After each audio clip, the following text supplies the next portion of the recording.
Hi, can you believe it, guys? It's been a while. I just want to start by saying that this video is extremely outdated. It was supposed to be uploaded in the beginning of 2025. Yeah.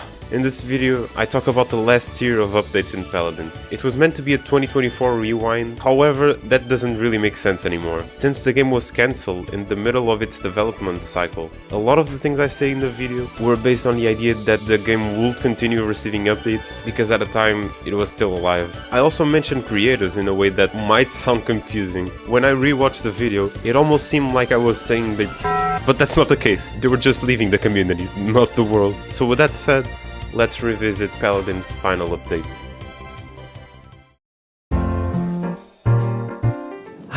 Welcome guys. Today we're doing something different.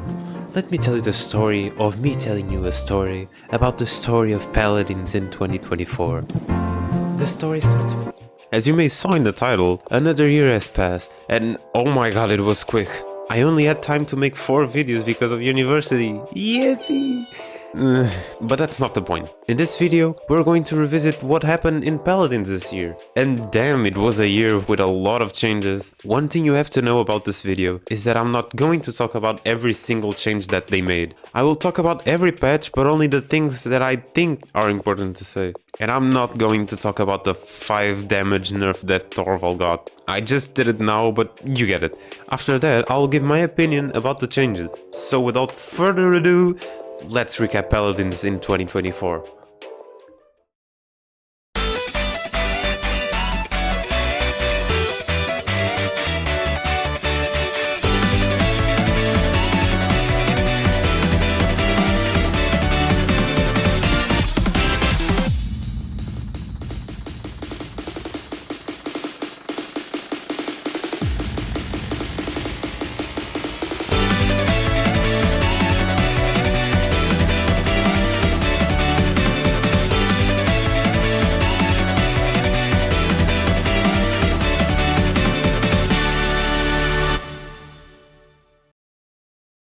To start the year, we got the Wild Hoard update in 24th of January. It was on the end of the month, but oh, did we start with the bomb.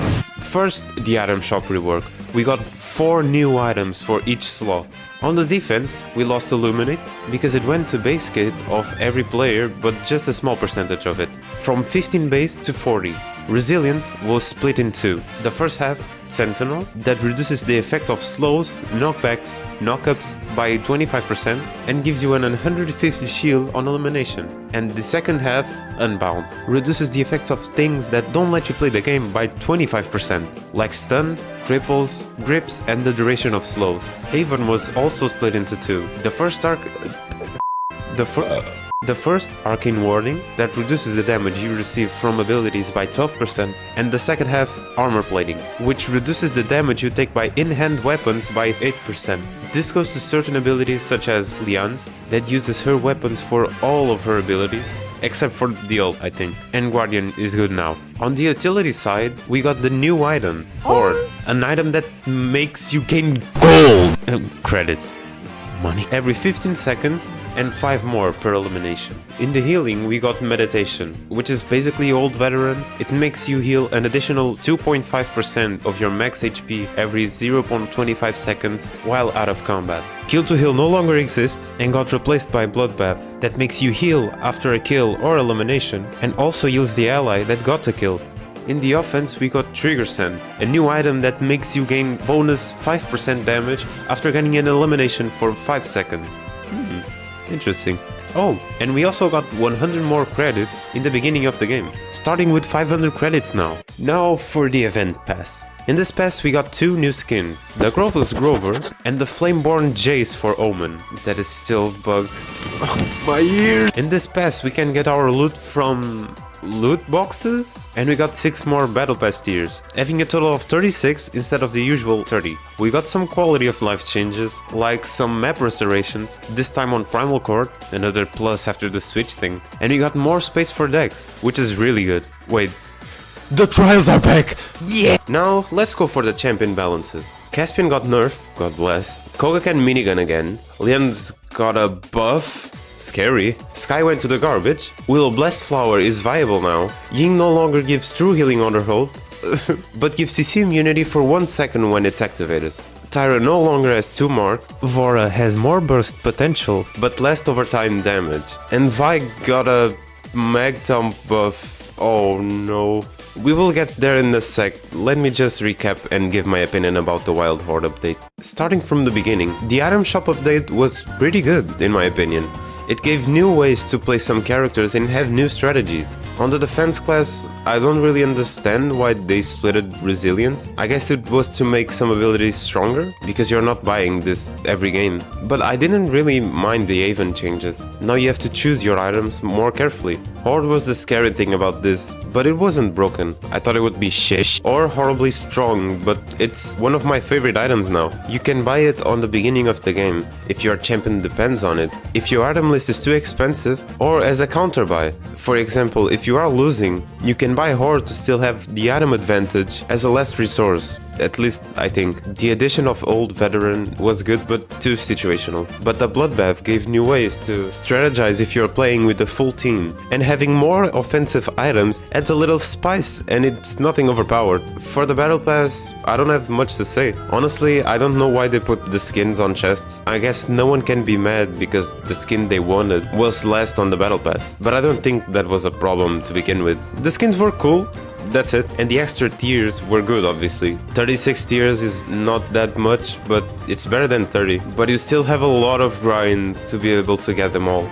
Skipping to the champions, I just want to talk about Caspian, Ying, and Vi. With Caspian, I just want to say thank you. Oh my god, this champion, it's always a 50-50. He's either trash or one of the strongest flanks in the game. This champion just shreds until nothing's left.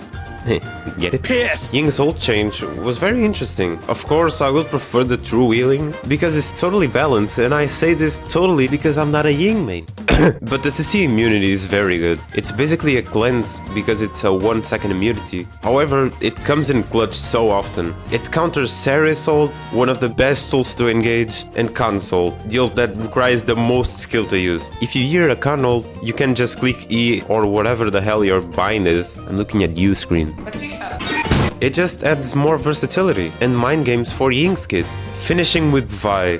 Oh boy. Increasing the damage of burst and auto mode and the effective range of the mag dump was not a good idea. I still see him in my nightmares, killing me with just 1 mag. Not again! Before going to the next patch, we got some suspicious tweets from Stuart Chisholm. You know, the CEO of IRES, saying that if we add a Paladins too, what would we change or put in the game? Just a funny question, you know.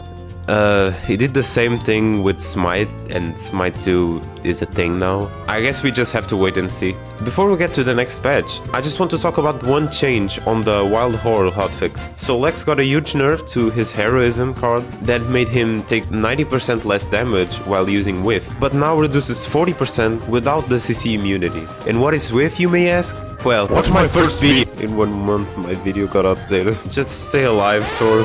Around the end of March, we got the Banners Fall developer update, but I don't care, I'm going to call it a patch. As always, we got a battle pass, and this time came with the new season, Season 7, that if you win 75 matches, you gain this glorious Fernando skin that doesn't even look like it belonged in this game. Maybe because it was inspired in the Smite 2 character. And that's all we got in terms of skins. Wait, but we still have the battle pass.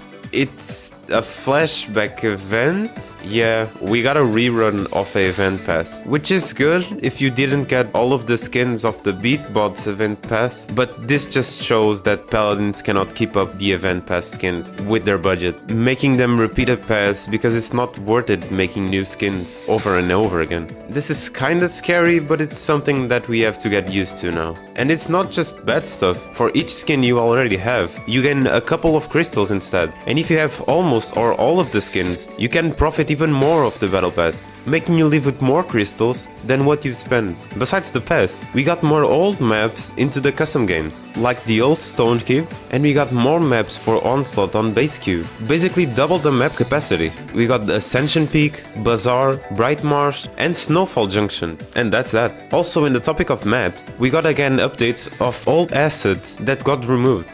This time on Ascension, Shut up! This time on Ascension Peak, Ice Mines, and Splitstone. This is the same as the last patch. It's stuff that shouldn't be removed, but it's good that they're putting it back. For the LTMs, we got a new mode, Capture the Flag, that I didn't play, but it seems fun. Here, have a gameplay from Andrew Chicken. Okay, I'm just gonna take this flag. We also got Survival back. Yes, the Fortnite mode. No, not that one. The old Fortnite mode. Damn, it's been more than 5 years since this thing was here. It's just reminding me of old times. We got some nerfs for aim assist. Yippee! We also got item nerfs and buffs. I will not go too deep on that. Just take these images and be happy. Before we get into the balance changes, I just want to say that keywords were removed in this patch. I don't know what they did, but it's a lot simpler now. To the buffs and nerfs, we have Fernando with a huge buff. Aegis is on base kit. Now increases his shield regeneration rate and decreases regeneration delay by 25% and have more health. Furia, instead of having more healing with Cherish, now she can heal in an AoE around the ally that she casted the ability, like Ceres does. Furia's Solar Blasting now heals more and you can heal yourself. Grok got a healing buff, Grover got the old Deep Roots, the one that roots people, scary. Imanizul doesn't have fall off damage anymore. Koga can minigun again. Lex got a penny of guilt from Iris to his heroism and got robbed on the way back, getting the CC immunity again, buffing the damage reduction to 50%, but giving with 8 seconds of cooldown. My guy. Demo got a heal speed buff. Rom's Enforces now has CC immunity when he's channeling his run. Does that even make sense? Sky got a little nerf on preparation, but it gives hidden 2 charges. And now you can be invisible if you use smoke and dagger. Finally. Willow can hover now. After all these years. That was a lot.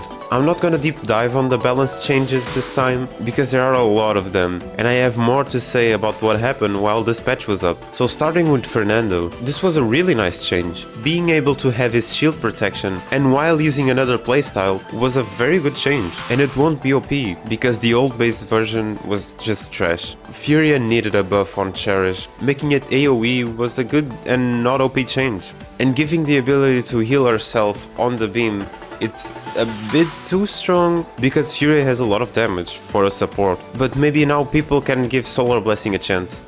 Grover getting Deep Roots back is kinda scary because this talent was so strong back then, but we'll see. Koga getting the ability to be able to have more than one good talent was very necessary. Without this buff, Adrenaline Junkie would be just terrible. Lex, I don't even know what to say about this guy. Yes, the old talent was a bit too strong, but you don't have to do this to him. It's not like he's gonna learn anything. 8 seconds on a dash for a flank is way too much. How are you supposed to flank if you have to hold your whip to use it in a fight? The changes that Dumba got were good because of the healing, but also nerf his playstyle, because one of his strongest cards is the one that reduces the amount of damage you take while you're healing someone with Mending Spirit. This was a win and lose situation. Rom needed this buff. Without the CC immunity, your F will always be cancelled. If they have a Grover, you can walk away from your game and go to the next one, because there's no way you're running. Sky getting 2 charges to preparations was good, although it won't be enough to give viability to it, and being invisible on her smoke with Cloak and Dagger is just more quality of life changes. And Willow getting the ability to hover, it's just good, and I don't know what to say about this. It makes sense, it's good, but I still hate her. Just a quick note before the conclusion. In this pass they messed up with the amount of days you have left to finish the pass. So on the next update we had 2 passes at the same time. So people like me that were lied to could finish the pass that they paid. And that concludes this patch. It was a lot, but it had a lot of quality of life changes for the characters, items, and even LTMs. Before going to the hotfix, we had a little surprise on April. We got an April Fool's game mode. Now you can play the horse on the separate game mode where all players must play as a horse. And you can use your skins. Now they actually have a use. This was not much, but I loved it. This kind of things is what keeps the game refresh. But it's sad because the game doesn't have budget for more. We could have a bigger birthday event, a Christmas Christmas event. In my opinion, those things are what keeps the player engaged, because it makes them return to the game. And I'm so happy that they did something like this. The cards are literally stupid, having one that increases your hitbox. They even added the horse to the character menu. You could play with the horse on other game modes, but it was only available for like a day, because it was a little strong having a character with mount speed on base kit. I don't have gameplay of this, but I have this screenshot to prove what I'm saying. Moving to a topic not so fun, we have the ban of the YouTuber Tardan. I want to put this in the video just because it was a loss for the Paladins community. I'm just going to say that permaban was too much, even if he was exploiting Twitch drops intentionally.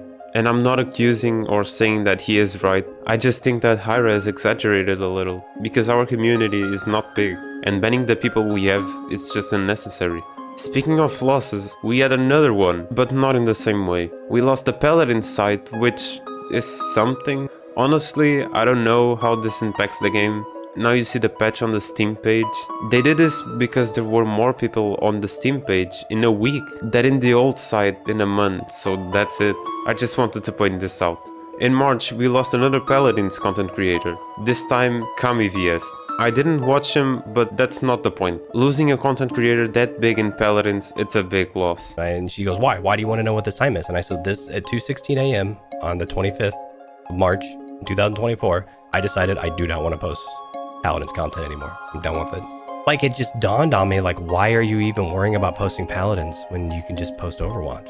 If you compare it to another games YouTubers, this almost seems like a joke, but we are not that big, so we have to cherish the people we have in this community, besides being a small one. I completely understand why he left, and he has not been uploading much, so I hope everything is okay.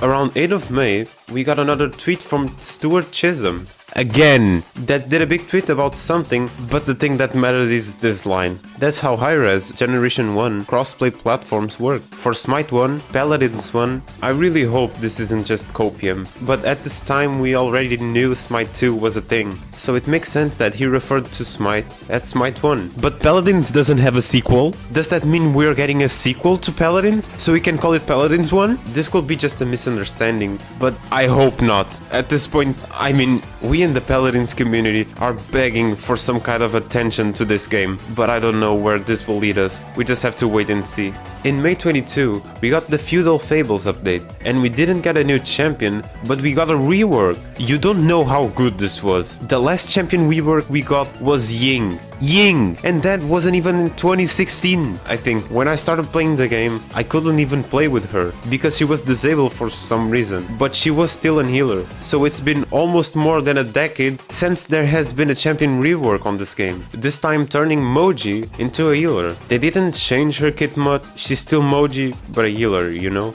The only thing that was changed was her Q, that instead of giving her damage NTC immunity, now provides a shield to her and to allies that are close to her, and that's it. She still has the mark mechanic, but now on allies to give them more healing instead of damage. But now talking about the event pass, we got 2 new skins for Furia and Moji, and damn, they were good. The Furia one tricked almost all of us, thinking that was an Ayo skin, but it's still a banger. And the Moji skin just fits. Look at her, and oh my god, you too! And just look at this Bomb King skin, it's beautiful. Besides the pass, we got more skins, but not the ones you may expect. We got more recolors. It's been a while. It wasn't a big deal, but it's good that they are still adding these little things that actually helps the free-to-play gamers to have a little bit of an option. Oh, and speaking of new players, we got something that I just discovered when I was writing this video.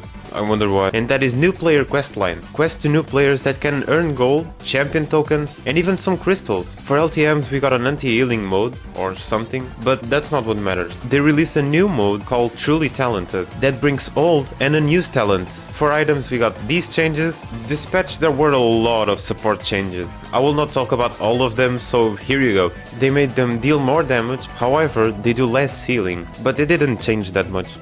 Sati got some adjustments. Now her abilities consume more pips and the passive generation was slowed. But now when she hit an enemy 3 times, she restores 1 pip. And she was the champion with the most changes, so that's all I will talk about. Honestly, I would like this patch if I could play the game. So I use European servers. And if you do too and played at this time, you probably don't know what I'm talking about. Because I couldn't play the game. Yes, we got DDoS attacks on the European servers. And you say, shut up, that happens all the time with other games. And you're right, but this thing lasted for more than a week. They obviously fixed the server, but man, this was a pain. Because I was hyped for this update, but enough of that. Now for the real resume of the patch. The event pass skins and the chromas were very good actually. I like that they are adding these little things to make the game feel like a real game. And the new player quest lines is a thing that should be in the game since the beginning. It's those kind of things that makes the new players stay in the game for a little longer, because they have something to do and they get rewards after that.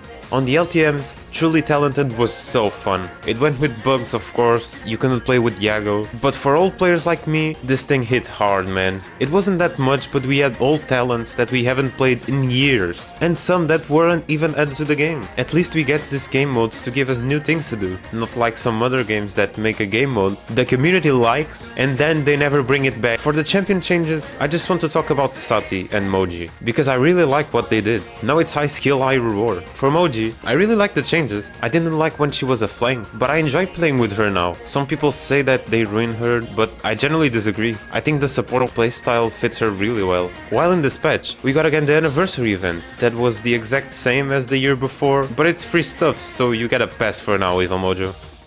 But now on to a different topic. On July 2nd, we got again another loss on the Paladins content creator community. This time we lost Creepers. And oh boy, this one hurt a lot personally. Creepers was one of the Paladins content creator that I watched the most. And having another Tuga that big in this community is such an awesome thing for me. And Creepers, if you somehow are watching this, eu percebo completamente o porquê de te afastares da comunidade, mas quero que saibas que serviste de inspiração para fazer vídeos sobre este jogo para a malta que joga. E para mostrar aos outros também que a comunidade importa-se com o estado dele. Espero que o jogo fique bom o suficiente para voltares e vou tentar cobrir o teu papel. Não com a qualidade que tinhas, mas vou fazer uma melhor.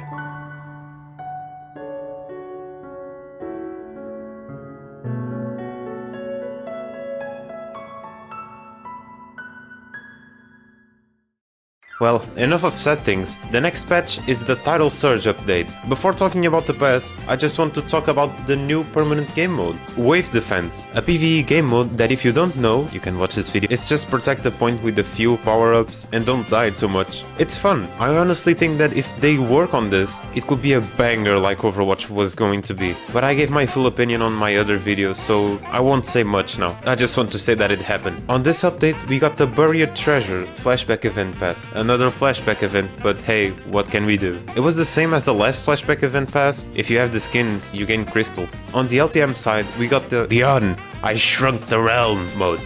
That made everyone smaller and lose health every time they get a kill, stacking up to 5 times. It's a goofy game mode. It's fun, and that's pretty much it. It's always good to have new modes every now and then. This time we have gameplay, so you can see the mode while I talk. On the items we just got 3 relevant changes. The first being the 1% nerf to armor plating, Bloodbath giving true healing but now over 3 seconds, and the last being Rejuvenate, that now increases your healing output by 10%. Just a small change, you know. What? Increase your healing output? Boys, prepare yourself for a 10-minute conclusion on this path. To the champion buffs, we got Cassie. Now her Q grants poison that deals 10% max health damage over 3 seconds. I don't have to say anything. Nessa got a mini rework, and her mines got buffed with a new talent that was an old card. Now her mines can target up to 5 people and have up to 3 traps. Miv got buff on Miv got buff on Cat Burglar and Rogue's Gambit, but Street Justice got changed. Now the execute is at 40% of max health, but it only works on her ult, and the ult duration has been increased by 2 seconds.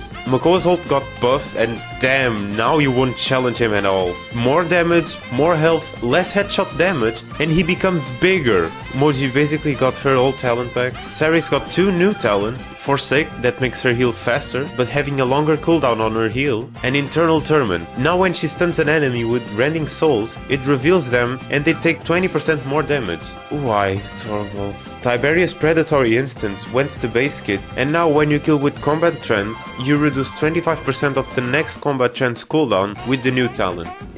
And now Vicious Assault grants 40% damage reduction while airborne. The wave defense mode was good, but let's go straight to the point. In my opinion, if Paladins had a PvE game mode well done with story, cutscenes and ability upgrades or something would be a banger. If Paladins 2 was a thing, I wish it would be like 2 games, the PvE and the PvP.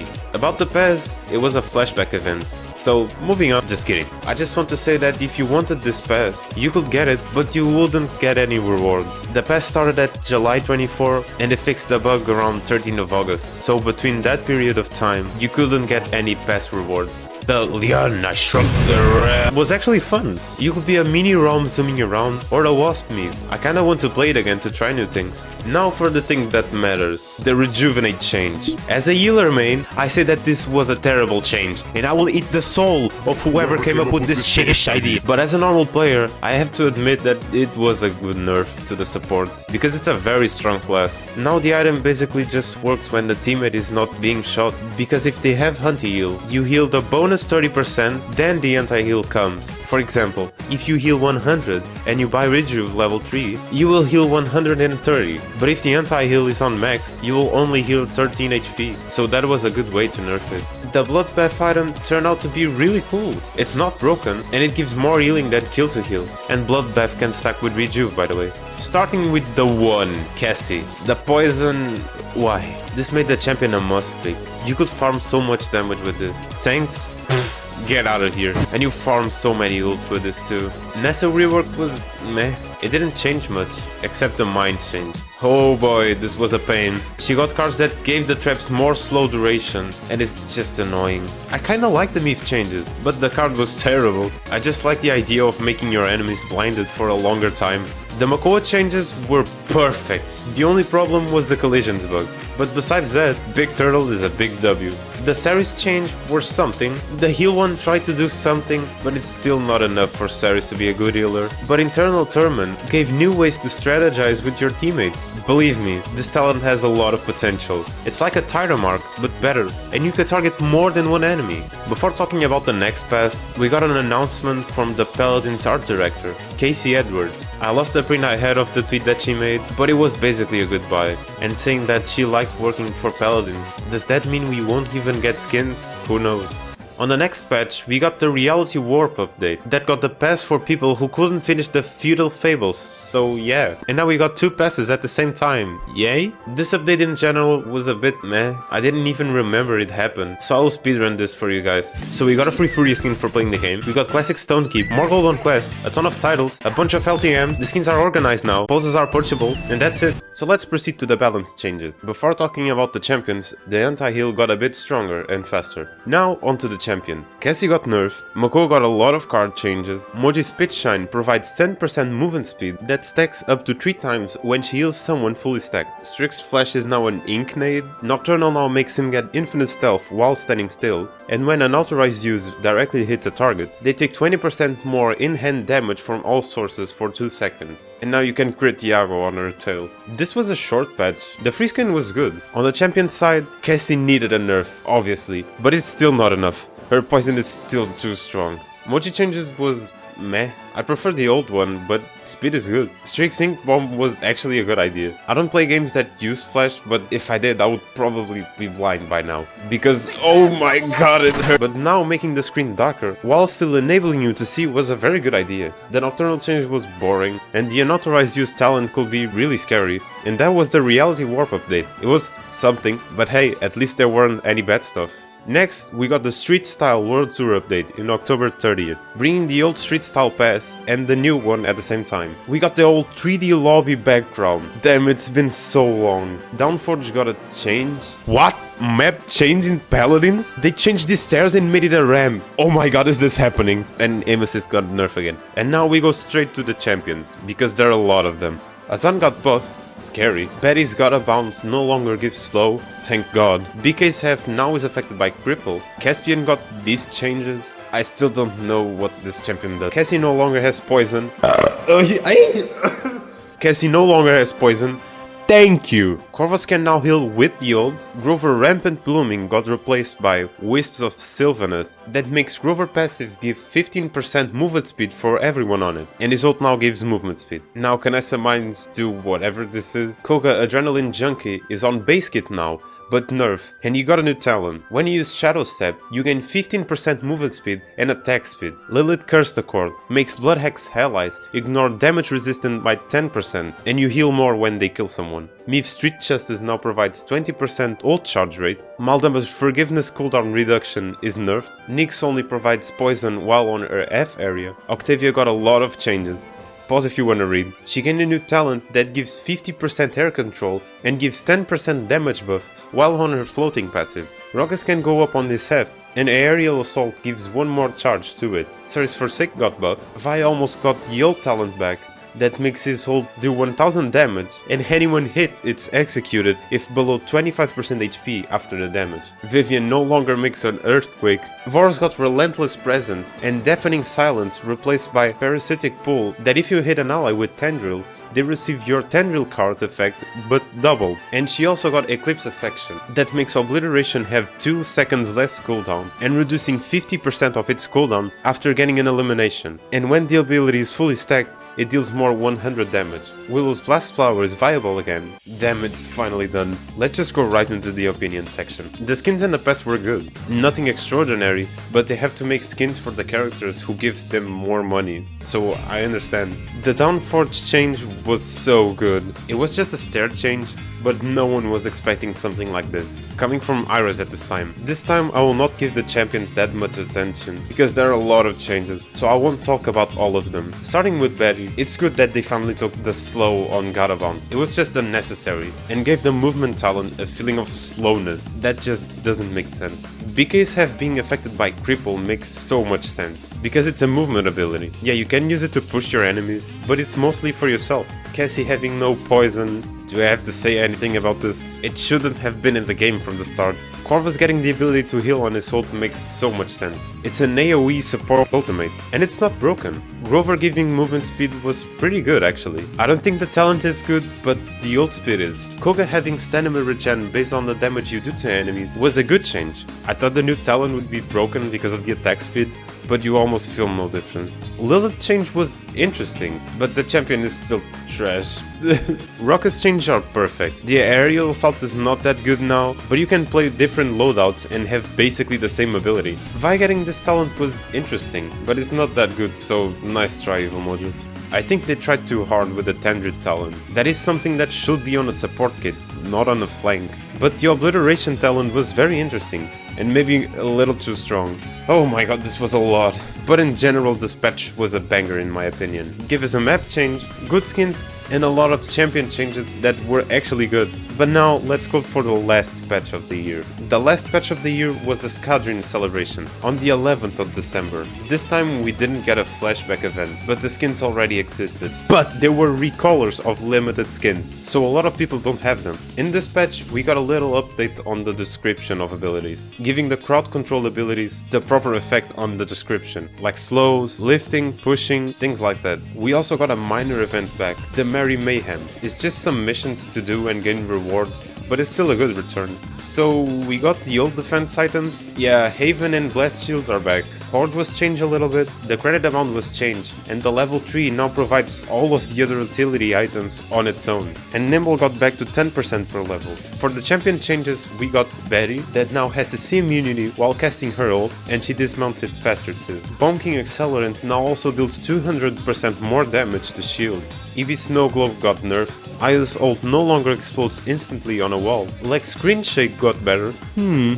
I think they listened. And Heroism only provides the C immunity on width. Omen enters in Tombra mode faster. Ray got a passive, making her reduce 0.4 seconds on her chain heal if she hits an enemy. Her F doesn't deal damage anymore, but the jump height got buffed. and her focus talent has less cooldown but is 1 second shorter. Sati's coin damage was buffed, but you can only hit one enemy at a time, and her spare change talent makes ricochet cost only 2 pips, gaining 2 pips back when you get an elimination. Ceres now gain max health depending on her souls, but it's a little weaker. However, it went to base kit, and Soul Collector got replaced by Resuscitate, that only gives the old damage buff without the max health. Willow's Nightshade refounds 25% cooldown on hit, and Scorn deals more damage to deployables. Zin's Guillotine now refunds 25% of ult charge if you kill with it, and Yomi was changed. Whirl now ignites enemies for 3 seconds, and your basic attacks deal more damage to enemies on fire. In my opinion, this was also a good patch.